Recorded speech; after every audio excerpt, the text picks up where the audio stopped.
Let's see, this is, let's see that, what is this image of now? Tell us what it is. I have to, again, like, just pop it up. Oh, Willowgrove, the cottages, Willowgrove, people from up there. Ah, there we go. Oh, Lovely, jubbly.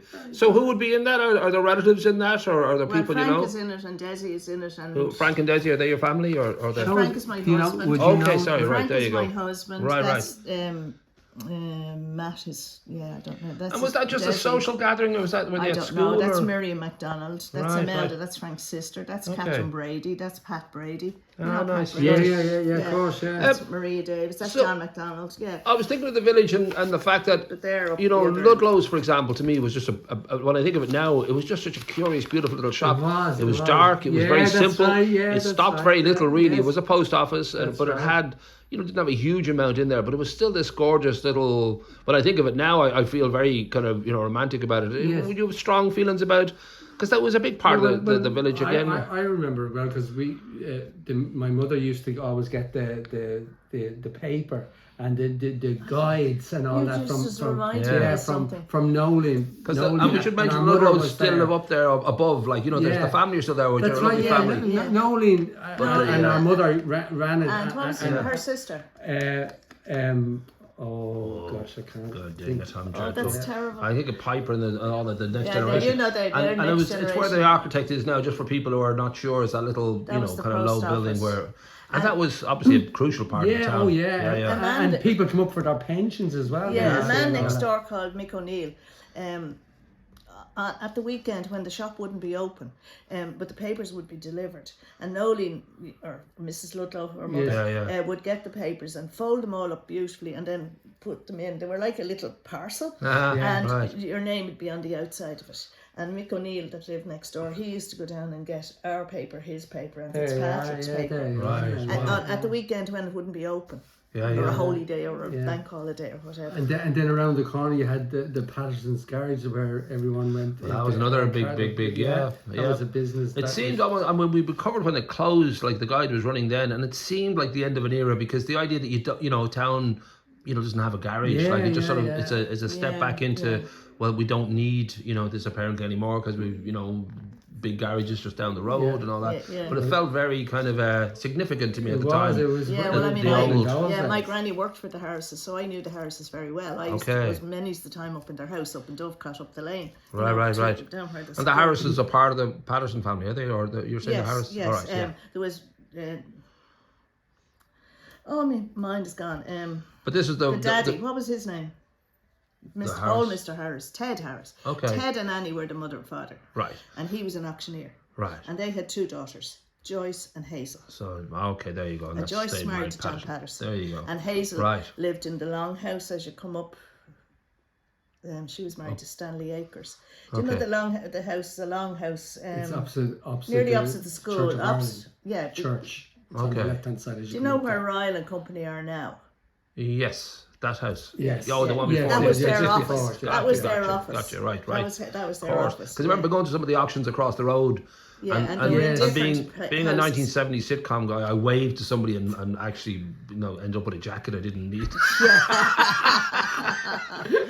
The other thing I always think is fascinating, I was just saying to Maura as well, that in such a small village we had Belton's farm. Basically, right in the village, in the village. Noel Belton deserves a Netflix documentary on his own. He's such a character, such a wonderful like when he ran the Horse and Hound, it was like a perfect fit for a madman like that to be running a pub. No, it wasn't. He was happier in the shit. Well, there was a lot of shit going on in the Horse and Hound.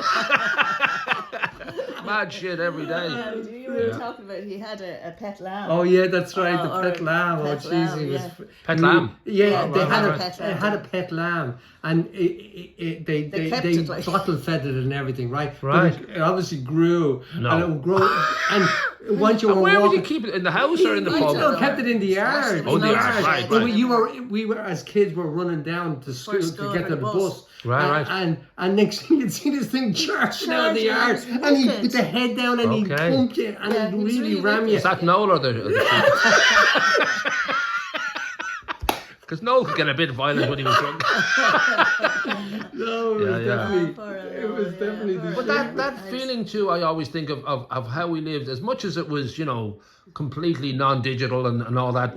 But all our food and all that, we were very healthy because you guys lived on a big hill. I lived on a big hill, and then we had like cows now, so we were getting the real deal when it came to the milk and all the rest. That's right, so like we were strong as horses because you had to be. That was another thing now that you mentioned that as well. We used to go down to the nuns that used to produce the That's butter. right, Dave. Remember the butter? No, never got Well, the little shop thing we got eggs off them, I think later on or something. I was an altar boy there, and you never get you couldn't see the nuns. That's we right. were behind. We were all in closed order at that time. So you went down, you got it was like a drum. Oh yeah, and we you used put to the give butter in the drum and give it to we you. used to collect a silver paper, off cigarettes and make it into a big ball and go down there, and you'd hear the footsteps coming along, that's and right, then the twirly thing. That's the drum. But it felt, because of the hold the church had on us and all that, you really did genuinely kind of have that sort of thing of you just didn't go in there, you didn't try to climb the wall and have a look. We were kids and you're stealing apples and all that. But this was behind the curtain. You didn't go and see who the wizard was and try to figure out what was going on in there. It was like kind of it's just part of the whole scene. Like we call that the convent field out there. Like still, the houses now. That was the convent field. But that feeling too that even the church going on the Sunday morning, as you said, the rush to Brady's afterwards and all that. As much as as you're a kid, you're not really kind of thinking this is magical, but you think back at it now and it sort of feels like you're in some kind of ideal because it was just an easy, simple existence. And it's funny when you think of it because like people dressed up to go to mass on Sunday. Absolutely. You had your best clothes on that morning. Sure. And then particularly I always remember I don't know whether you went, but the midnight mass for say Christmas time and you get people from all around you like killing cards. That's when they started having it early because all the drunks in the pubs were You'd always have the priest saying, "Will the people down the back please leave?" Yes, please stop playing darts. But that kind of mix of it was there was mischief always I felt in the air as much as there was respect and you certainly did what your parents told you and there was a kind of a fear of the church and I went to the Christian Brothers School. They battered you if you were in any way kind of out of line, but there was still that mischief in the air though like growing up. That was only the Byrne family that that's true that's very true. But like one especially Patrick, Jesus, Patrick. He'd have a different car every week.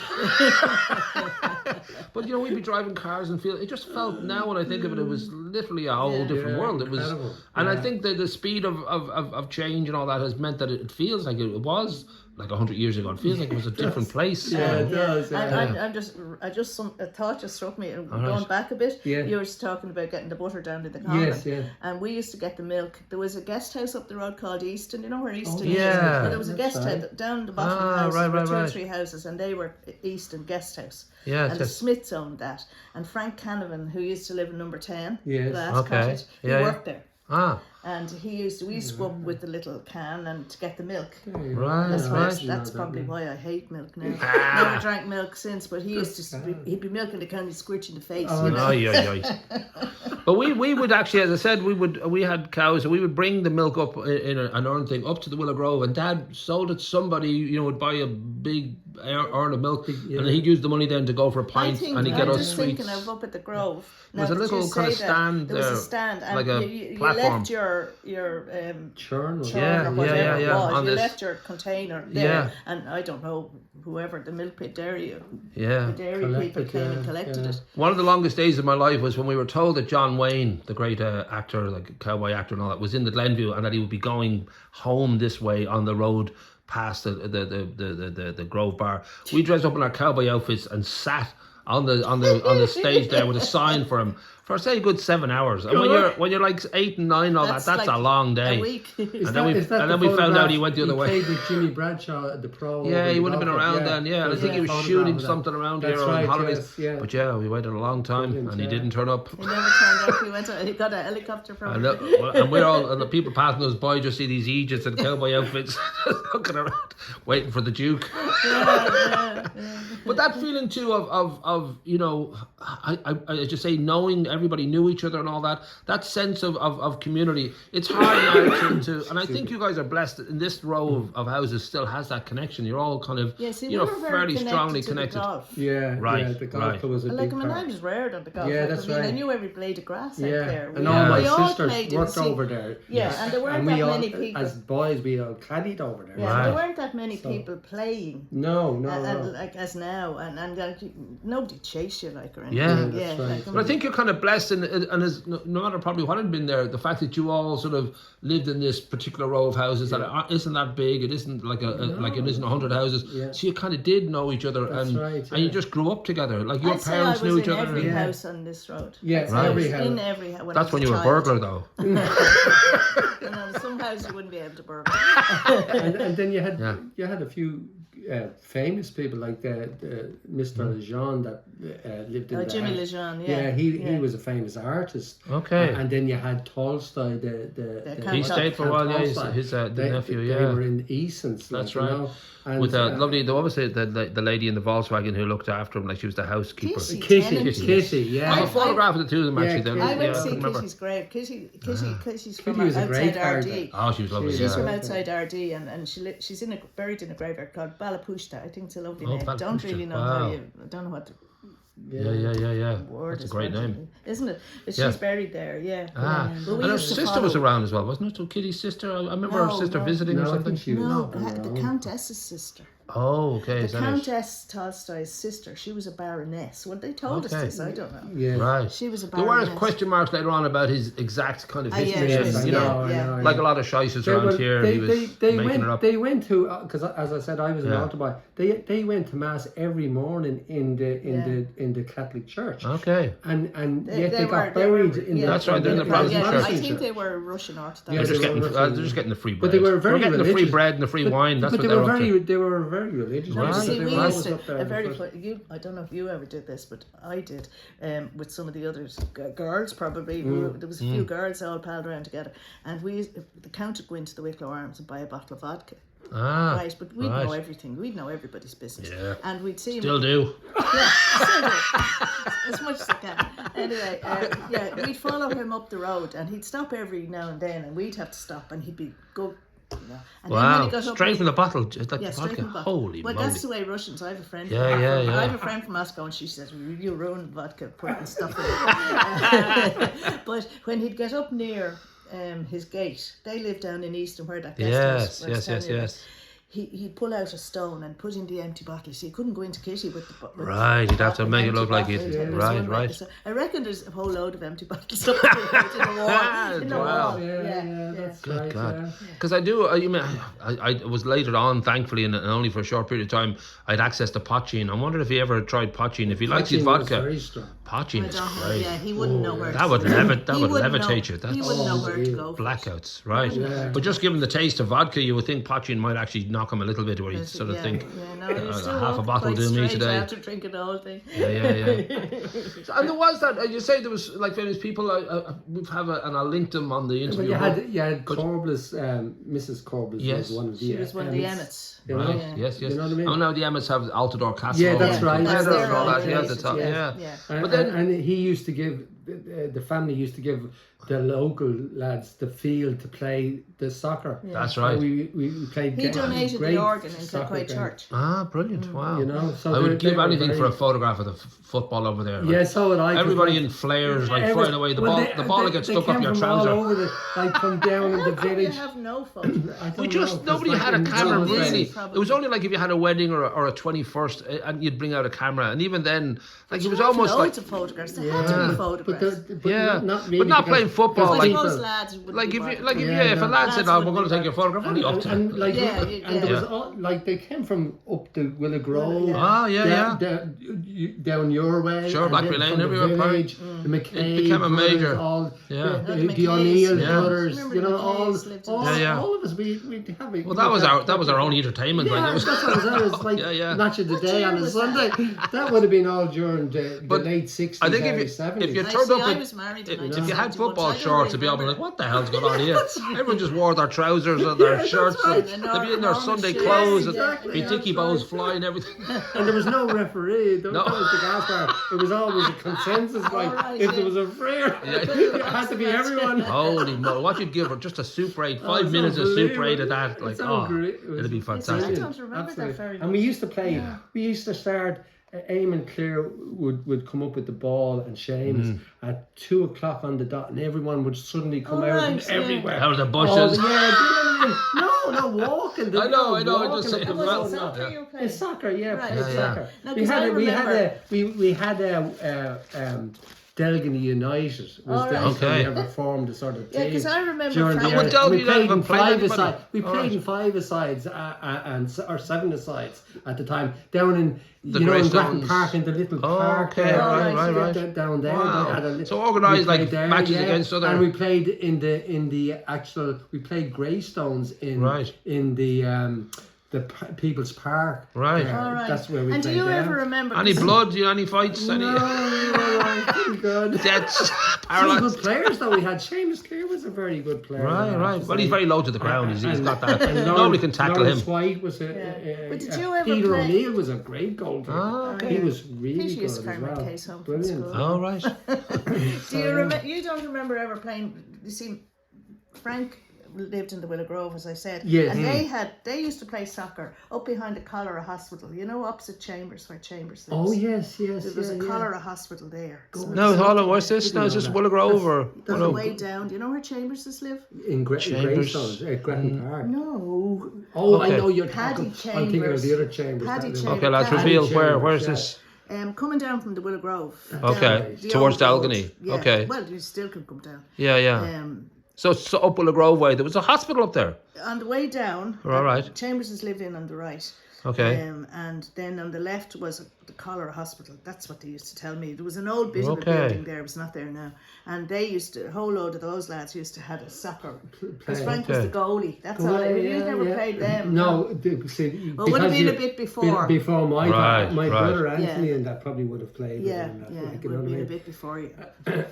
time. Yeah. Yeah. So, but because I don't know it anything was a about the tradition. Cholera They even Hospital, played it's out just in the all- Yeah, it sounds. Yeah, I must check that. Yeah, because you'd They hear even the. had a football match out in the back on the what is now the practice ground in Delgany when the bushes and all okay, that. all right. I remember playing The there as a Lara kid. Yeah. That was the Laura Walker. So for you guys, I know I would have had Killian's Hall started to be a place to go for discos when you're a That's teenager, right. and then later on actual discos in the rugby club. But then the Woodlands Hotel had a few nightclubs, and That's then right. so I don't know if that was part of your childhood. Was there was like any kind of It was part Greystones? of mine. Yeah, you had Right. the as you said the Killian's Hall Was a big Then you part had of, yeah. the sailing club. Okay, The yeah, same down was to the, your yes. And no, yeah. the same club, and then the rugby club, Of course, and then yeah. you had the. Well, when the Woodlands really gave itself over to being an actual nightclub, that was a big deal yeah, in the but town. so did the in hotel. 70s. See, they must have The only hotel, started what was in it your called? youth. The Touche Hotel had a They great later big on, disco, yeah, they had a big Yeah. Club See, Life that and wasn't Lautrec part and of all my that. childhood No, at all. right. My But teenage you time. missed out on all that. Yeah, Just, it you know. hadn't started. Oh, look at Paul went bald after. Sad night fever. Sad night fever hit me hard. I lost all my You see, hair. We had the INF hall, like, and that Yeah, was about it. And then Yeah. later on, we used to go to the Burnaby, and the Clancy's used to play. You know, Yeah. you know Alright. what you call him, Clancy. Yes, He used I to know the marry guy you're Vicky. talking about. Yes. Yeah, and they used to play there on, That's right. I don't know what night. But some the night other during thing the you week. would have had as well, which we had as well, was the cinema.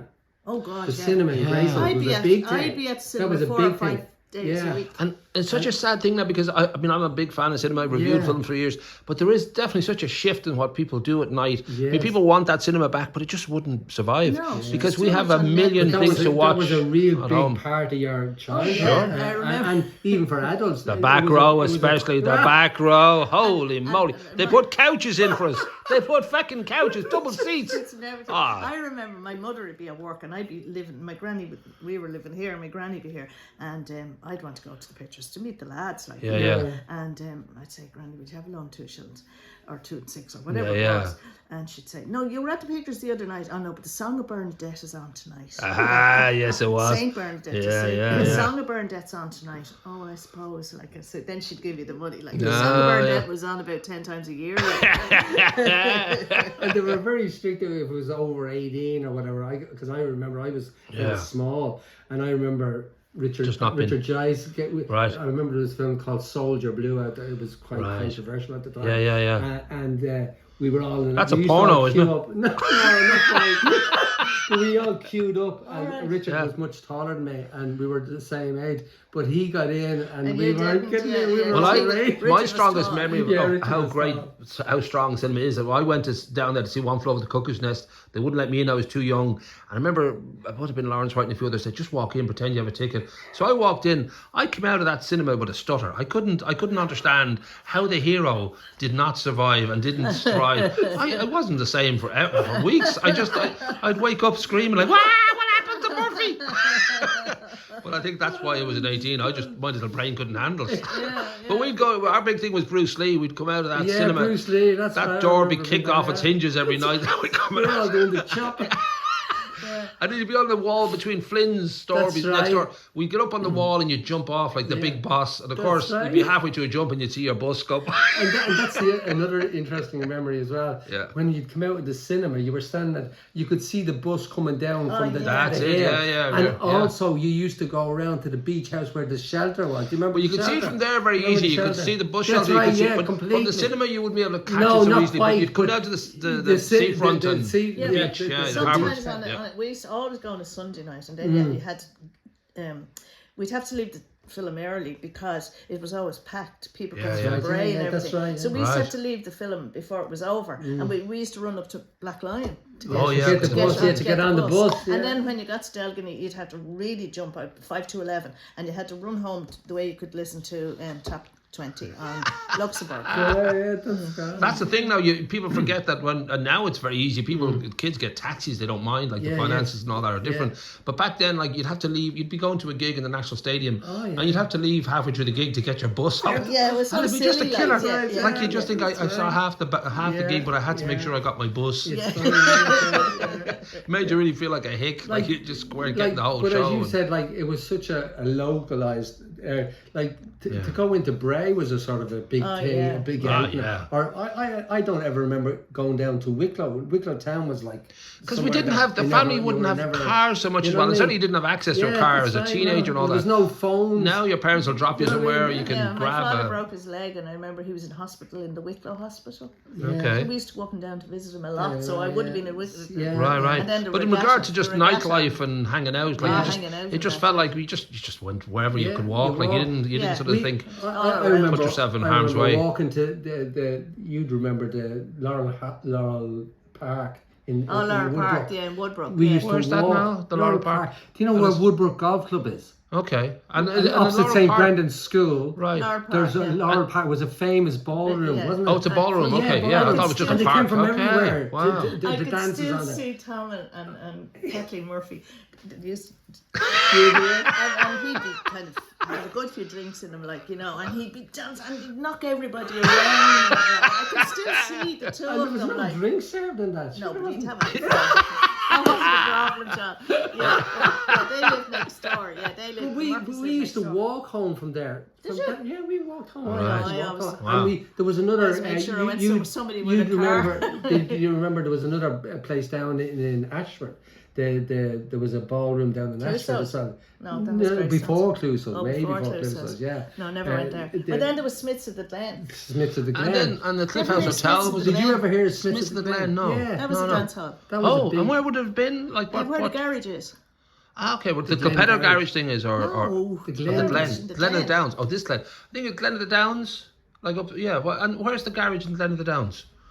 the opposite Sexton's, nearly the garden centre, beside the Glenview. The Glenview Hotel. Okay. I'm thinking of Willow Grove, kind of. No.